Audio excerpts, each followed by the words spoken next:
now gives me great pleasure to welcome the IADR President-elect Ophir Klein, who's going to speak about reconnecting, recommitting, and renewing.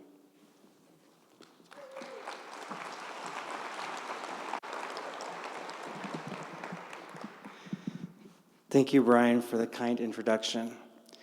It's really heartwarming to see you all in person, and truly an honor to greet you this evening as the 100th president of this venerable society. Y muchas gracias a nuestros anfitriones colombianos. Es un verdadero placer tener nuestra reunión en un país tan hermoso y acogedor.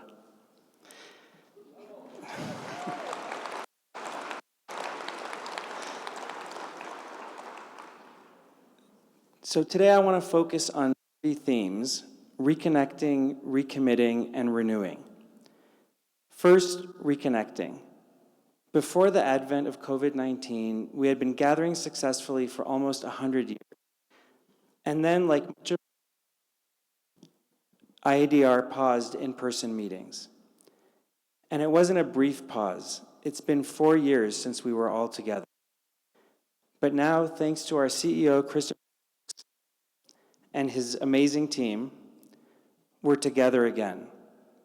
And if our count is correct, we're here from 74 countries and all 5 IADR regions. We can't mark this occasion without stopping to remember. Is this a...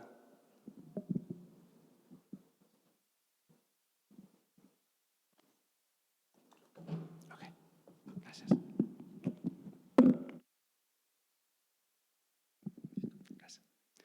So we can't mark this occasion without stopping to remember the friends and colleagues that we lost during the pandemic. Would you join me for a moment of silence in their honor and memory?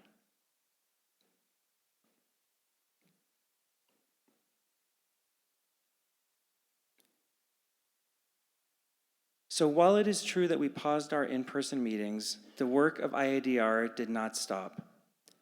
There have been significant advances in the last 4 years, including in the understanding of the impact of COVID-19 on oral health.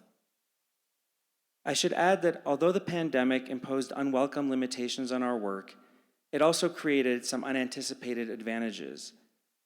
The accelerated use of digital technologies resulted in a different type of collaboration and interaction than what we were used to, and it provided opportunities for some members of the dental, oral, and craniofacial research community to participate in ways that were not previously available to them. In particular, many of our members who would not be able to attend meetings due to financial or family constraints were able to participate virtually. Going forward, I'm confident that we will expand the utilization of digital tools to advance our work by connecting more effectively than we have in the past. Regarding my second theme, recommitting. All in all, we can be justifiably proud of the progress we have witnessed and how far we have come. But we should also be humbled by the challenges ahead. I can only imagine the state of world health when our 200th president takes office. While enormous advances have been made since our society was founded, dental, oral, and craniofacial diseases still place an enormous burden on humanity, especially in traditionally underserved populations. From craniofacial birth defects and trauma to caries and periodontal disease, from oral cancers to autoimmune disease, the costs and suffering continue to be severe and unacceptably high. We are all here because we believe that there are answers to this suffering, and that many of them will come from the work that researchers do every day, from you and the teams that you lead. Your contributions represent a magnificent array of investigations. The list of promising avenues of inquiry and discovery is formidable, including stem cell-based tissue engineering, novel materials, fundamental advances in developmental and cell biology, genomics and epigenetics, outcomes research for evidence-based care, and many others. As a physician, I continue to be fascinated by what we are learning about the connection between dental, oral, and craniofacial diseases and systemic health, and this subject will continue to grow in importance. There is no limit to the positive impact our field can have on global health. And now that living with SARS-CoV-2 has become part of our new normal, we can build on what we have learned over the past few years and recommit to working together toward a brighter future. The third theme is renewal.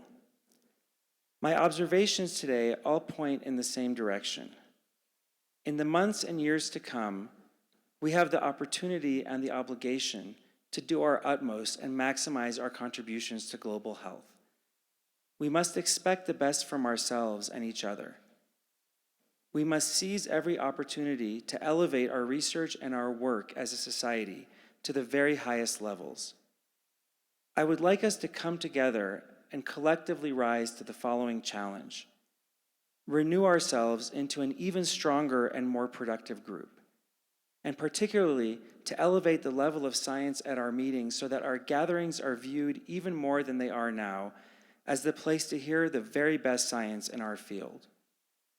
As such, we must support our two journals in continuing their striking trajectory and the impressive job they have done over the past few years, advancing research and growing remarkably in impact. We must also build on the virtual offerings and our dynamic online community to expand the reach and further the mission of our society. I know that I'm not alone when I say that IADR has dramatically expanded and enriched my life, both professionally and personally. I've made lasting friendships, gained cherished mentors, engaged in productive and inspiring collaborations, and frankly, I've learned more than I ever could have imagined.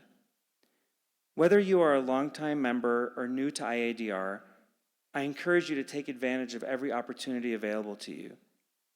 Serve on a committee, nominate a colleague for an award, strengthen your scientific group by contributing to abstract review, leadership, or organization.